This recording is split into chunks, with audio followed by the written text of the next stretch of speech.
আজকে আমি বানাবো বাঁধাকপি ভর্তা বা বাটা। সিজনের শেষের দিকে বাঁধাকপি খেতে একদমই ভালো লাগছে না, তবে বাঁধাকপির এই রেসিপিটা বানালে কিন্তু এই রেসিপিটা দিয়েই পুরো ভাত খাওয়া হয়ে যাবে, আমি কথা দিচ্ছি। তাহলে বন্ধুরা, আমি শুভ্রার রান্নাঘরে বুড়ি হয়ে চ্যানেলে আপনাদের স্বাগত জানাই। চলুন তবে রেসিপিটা দেখে নেওয়া যাক।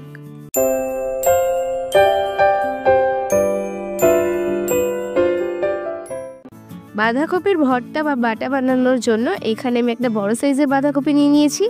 এর যে ওপরের পাকা পাতাগুলো, এই পাতাগুলো আমি কেটে বাদ দিয়ে দিচ্ছি। ওপরের দুটো কি তিনটে পাতা আমি কেটে বাদ দিয়ে দিয়েছি। তারপরে যে পাতাগুলো আছে সেরকম আমি তিনটে কি চারটে পাতা আমি কেটে নিচ্ছি।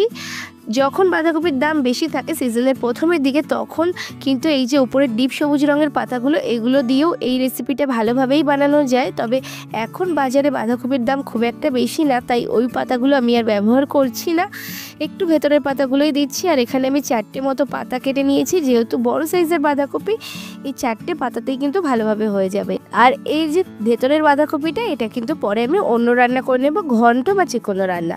আর এরপরে এরকম এক একটা করে পাতা নিয়ে এরকমভাবে একটু লম্বা লম্বা করে কেটে এরপর সরু সরু করে কেটে নেব।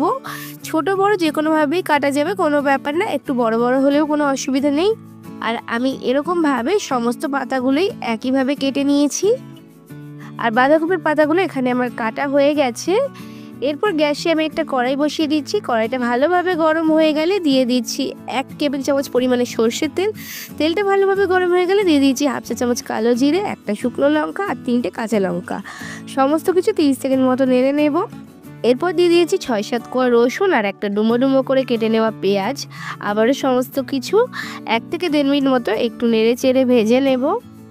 আর তারপর দিয়ে দিচ্ছি এখানে 8 থেকে 10টা চিংড়ি মাছ, আর দিয়ে দিচ্ছি চিংড়ি মাছের মাথাটা। চিংড়ি মাছের মাথাটা আমি আলাদা করে বেছে রেখেছি, তাই আলাদাভাবে অ্যাড করেছি। আর সমস্ত কিছু এরপর নেড়ে চেড়ে 1 থেকে 2 মিনিট মতো একটু ভেজে নেব। আর এখানে দিয়ে দিলাম 1/2 চা চামচ লবণ আর 1 চা চামচের 4 ভাগের 1 ভাগ হলুদ। আবারও সমস্ত কিছু একটু নেড়ে ছেড়ে নেব 2 মিনিট মতো। আমাদের বাড়িতে চিংড়ি মাছের মাথাটা খুব একটা খেতে চায় না, তাই এটাকে আমি আলাদাভাবে বেছে রাখি। কোনো বাটা বা ভর্তা বানালে তাতে অ্যাড করে, এতে স্বাদটা অনেক বেশি ভালো হয়।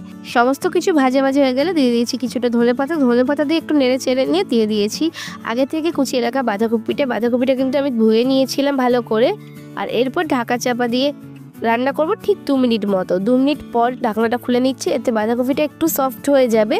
এরপর নেড়ে চেড়ে সমস্ত কিছু 3-4 মিনিট মতো একটু ভাজা ভাজা করে নেব, যতক্ষণে বাঁধাকপির মধ্যে থাকা জলটা শুকিয়ে যায় আর বেশ ভাজা ভাজা হয়ে যায়।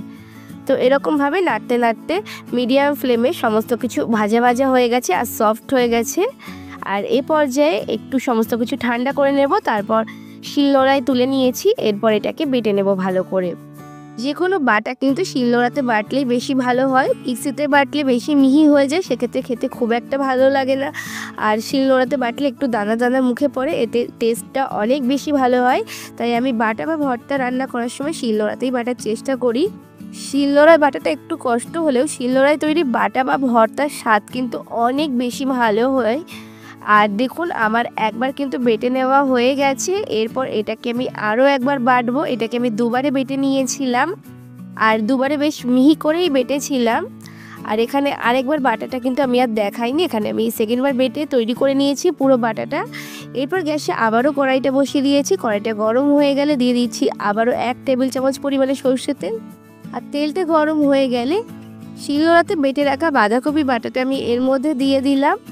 আর বাঁধাকপি বাটাটা দেওয়ার পর মিডিয়াম ফ্লেমে রেখে এটাকে রান্না করে নেব। আর প্রথমে এটাকে তেলের মধ্যে দিয়ে ভালো করে কষিয়ে নিতে হবে। আর এটাকে কষাতে কষাতে আমি এর মধ্যে দিয়ে দিচ্ছি সামান্য একটু লবণ কিন্তু আমি আগে ব্যবহার করেছি, সেই বুঝেই লবণ আর হলুদটা এখন দিতে হবে। আর এখানে আমি 1 চা চামচের 3 ভাগের 1 ভাগ লবণ দিয়েছি আর 2 চুটকি হলুদ দিয়েছি। তবে লবণের স্বাদ কিন্তু আপনারা আপনাদের স্বাদ মতো দেবেন। আর যদি ঝাল কম মনে হয় এ পর্যায়ে একটু লাল লঙ্কার গুঁড়োও অ্যাড করতে পারেন। এরপর আরও 2 থেকে 3 মিনিট লো টু মিডিয়াম ফ্লেমে রেখে কষিয়ে কষিয়ে রান্না করে নিয়েছি। এখন কিন্তু এটা কড়াই থেকে সম্পূর্ণ ছেড়ে দিয়েছে আর আমাদের বাটা বা ভর্তাটা কিন্তু একদম রেডি হয়ে গেছে। এরপর গরম গরম ভাতের সাথে এটাকে সার্ভ করে দিতে হবে। বাঁধাকপি বাটাটা এভাবে বানালে এতটাই ভালো স্বাদ হয় যে এর সাথে আর কিছুই লাগে না, শুধু এই এক পদেই খাওয়া হয়ে যায়। আর গরম গরম ভাতের সাথে এটা অপূর্ব লাগে। আপনারা অবশ্যই বানাবেন আর আমাকে কমেন্টস করে জানাতে ভুলবেন না এটা কেমন লেগেছে আপনাদের। আর আমার আজকের রেসিপিটা যদি ভালো লেগে থাকে অবশ্যই কমেন্টস করে জানাবেন আর লাইক শেয়ার করে অন্যদের দেখার সুযোগ করে দেবেন। আর যদি এখনও আমার চ্যানেলটাকে সাবস্ক্রাইব না করে থাকেন তাহলে তাড়াতাড়ি সাবস্ক্রাইব করে পাশে থাকা বেল আইকনে ক্লিক করে দেবেন, যাতে পরবর্তীকালে চ্যানেলে যখন নতুন কোনো রেসিপির ভিডিও আপলোড করব সবার আগে আপনাদের ফোনে নোটিফিকেশান পৌঁছে যায়। আজকে এ পর্যন্তই, আবার আসবো অন্য কোনো দিন অন্য কোনো রেসিপি নিয়ে। ততক্ষণ ভালো থাকবেন, সুস্থ থাকবেন।